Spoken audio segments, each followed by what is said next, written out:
ओम नमः शिवाय। पूजन विधि में आप सभी का स्वागत है। आज मैं आपके लिए एक नई कहानी लेकर आई हूँ, गणेश जी की व्रत की कहानी। ये कहानी एक गांव की है। एक कन्या थी। एक कन्या अपने माता पिता, दादी दादा, पूरे परिवार के साथ अपने गांव में रहती थी। उसको मूर्तियों बनाने का बहुत शौक था। वो हमेशा कोई ना कोई मूर्ति बनाती रहती थी। ज़्यादातर वो गणेश जी की मूर्ति बनाया करती थी। उनके घर में गाय पली हुई थी, तो गाय का गोबर लेकर वो अधिकांश गाय की गोबर से ही और गणेश जी की मूर्ति बनाती थी पूजा करने के लिए। गणेश जी की अनन्य भक्ति थी वो। तो उनकी दादी थी, तो उनकी दादी बोला करती थी कि जब भी इसकी शादी होगी तो इसको लड़के ही लड़के होंगे, इसको 4 लड़के होंगे। तो कुछ समय बाद आता है, उसकी कन्या का विवाह होता है। कुछ साल बाद 16 वर्ष की आयु में उस कन्या का विवाह हो जाता है। एक गांव में, पास ही के गांव में उसकी शादी होती है। शादी के कई सालों तक उनके कोई संतान नहीं होती। कोई भी उसके पुत्र पुत्री कोई भी संतान नहीं होती। कुछ समय बाद उसको सब लोग ताने मारने लगते हैं, सुनाने लगते हैं कि इसके तो पुत्र नहीं है, कोई संतान नहीं है, लगता है इसको कोई संतान ही नहीं होगी। ऐसा सुन सुन के वह कन्या बहुत ही दुखी होती थी मन ही मन में। एक दिन अचानक गणेश चतुर्थी का दिन जब आया तो उसके मन में अचानक यह हुआ, एक विचार आया कि क्यों ना मैं भी गणेश चतुर्थी का व्रत रखूं और गणेश जी की पूजा करूं। तो गणेश जी का व्रत रखा उसने। गणेश चतुर्थी के दिन गणेश जी का व्रत रखा। ठीक उसी प्रकार से उसने गाय के जो गोबर से गणेश जी बनाए और संकल्प लिया कि मैं गणेश चतुर्थी का हमेशा व्रत रहूँगी, चाहे वह शुक्ल पक्ष की हो माह की या कृष्ण पक्ष, कोई भी जो भी गणेश चतुर्थी पड़ेगी उसमें वह व्रत रखेगी। तो गणेश चतुर्थी के दिन वह सुबह उठती है, स्नान करती है, घर की चौखट द्वार को साफ सफाई करती है। फिर इसके बाद वह कोई और घर के अन्य काम करती है। घर के कामों से मुक्त होकर फिर वह चौकी लगाती है। वहाँ पर गोबर से लीप कर साफ सुथरा करके पूजा की तैयारी शुरू करती है। पूजा की तैयारी में चौकी लगाती है, गणेश जी का कलश रखती है और अपने हाथों से बनाए हुए गोबर के गणेश जी को स्थापित करती है।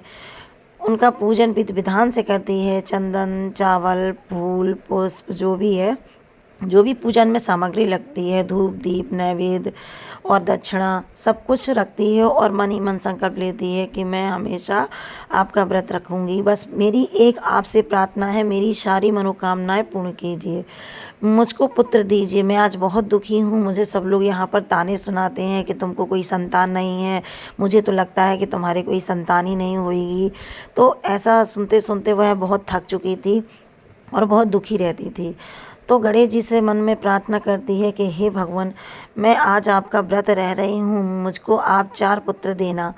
उसने ऐसा कहा और मन में संकल्प लिया कि आज से मैं आपका हर बार गणेश चतुर्थी के दिन व्रत रखूँगी भगवान, लेकिन आप मुझे 4 पुत्र दीजिएगा, मुझे 4 पुत्र चाहिए। ऐसा उसने मन में संकल्प किया, कहा और व्रत प्रारंभ कर दिया। शाम के समय वह पारण करती थी, पूजा की, अर्चना की, सबकी भगवान की प्रार्थना की। और उस दिन उसके पास धन भी नहीं था, पैसे भी नहीं थे। तो उसने कहा कि हे भगवान, मेरे 4 पुत्र हों और उनके पास कभी भी धन की कमी न रहे। मेरे जो भी बच्चे हों, 4 पुत्र हों, आप उनको बहुत धन दीजिएगा, बहुत पैसा दीजिएगा, मकान हो, गाड़ी हो, सब कुछ हो, उनकी सारी इच्छाएं मेरे बच्चों की पूरी कीजिएगा।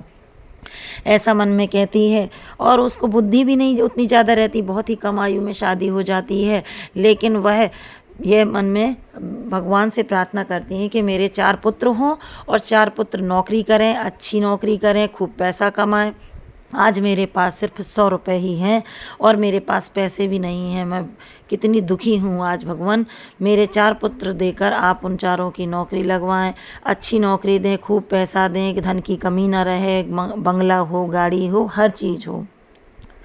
फिर इसके बाद वह शाम के समय पारण करती है। इसी प्रकार से वह व्रत करना प्रारंभ कर देती है और हमेशा व्रत रखती है। 1 वर्ष बाद उसको पुत्र की प्राप्ति होती है, पुत्र रत्न की प्राप्ति होती है और वो भी गणेश चतुर्थी के दिन ही व्रत करती है, पूजा करती है, शाम को पारण करती है और रात में उनको पुत्र रत्न की प्राप्ति होती है। फिर कुछ समय बाद 2 साल बाद 3 साल बाद फिर उसको फिर दूसरे पुत्र की प्राप्ति होती है, वो भी गणेश चतुर्थी के दिन ही पुत्र की प्राप्ति होती है। इसी प्रकार से फिर 3 साल बाद फिर तीसरा पुत्र होता है, फिर और 3 साल बाद चौथा पुत्र होता है। इस प्रकार से भगवान गणेश जी ने उनकी मनोकामना सुनी और 4 पुत्र दिए, वो भी चारों गणेश चतुर्थी के दिन ही उनके चारों पुत्र हुए। घर में खुशियाँ ही खुशियाँ छा गईं, घर में सब कुछ संपन्न हो गया और वह भी बहुत खुश हो गई क्योंकि उसको 4 पुत्र, वो भी चारों गणेश चतुर्थी के दिन हुए। धीरे धीरे पुत्र बड़े होने लगे, पुत्रों को नौकरी भी लग गई, बच्चे बहुत सारा धन कमाने लगे, उन्होंने अच्छा मकान भी बनवा लिया, बच्चे गाड़ी खरीद ली, सभी कुछ मतलब पूरी तरीके से वह लोग संपन्न हो गए थे और चारों पुत्र अच्छी अच्छी नौकरी करने लगे थे। माता बहुत प्रसन्न हुई कि भगवान गणेश जी ने मेरी सारी मनोकामनाएं पूर्ण की और उनकी आंखों में आंसू आ गए, के आंसू आ गए। याद आ गया उनको कि मुझको कितने ताने सुनने पड़ते थे। भगवान गणेश जी ने मुझे 4 पुत्र दिए और चारों मेरे बच्चे नौकरी करने लगे और सभी धन कमाने लगे, सभी अच्छी राह पर चलने लगे।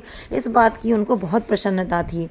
चारों पुत्रों के विवाह हो गए, घर में उनके खूब सुख शांति आ गई, अच्छे से धन धान पुत्र पौत्र सभी कुछ संपन्नता हो गई उनके घर में। फिर जब सभी पुत्रों की शादी हो गई, सभी बच्चों की शादियां हो गई, घर में बहुएं आ गईं, उनके भी बच्चे हो गए। इसके बाद उन्होंने 4 बार गणेश जी का उद्यापन कराया। उद्यापन कराने के बाद 4 बार सुहागनें भी कराईं और गणेश जी से प्रार्थना की कि हे भगवान, जिस तरीके से आपने मेरी मनोकामनाओं को पूर्ण किया है उसी प्रकार मेरे पुत्रों की भी मनोकामनाएं पूर्ण करिएगा। भगवान श्री गणेश जी ने जैसी उन माता की, उस कन्या की मनोकामना पूर्ण की, सारी मनोकामना पूर्ण की, भगवान ऐसे ही गणेश जी सबकी मनोकामनाएं पूर्ण करें। तो दोस्तों, यदि आपको मेरी ये गणेश जी की कहानी अच्छी लगी हो तो प्लीज़ लाइक करें, शेयर करें और सब्सक्राइब करें और आगे भी इसी प्रकार से और नई नई कहानियाँ सुनते रहें, पूजा की विधि सुनते रहें। जो भी सरल उपाय हैं, पूजन की विधि है, वो सभी आप मेरे चैनल पर सुनते रहिएगा। और भी जो आपको जानकारी चाहिए हो तो प्लीज़ कमेंट बॉक्स पर ज़रूर लिखें। ओम नमः शिवाय। जय श्री राधे कृष्णा।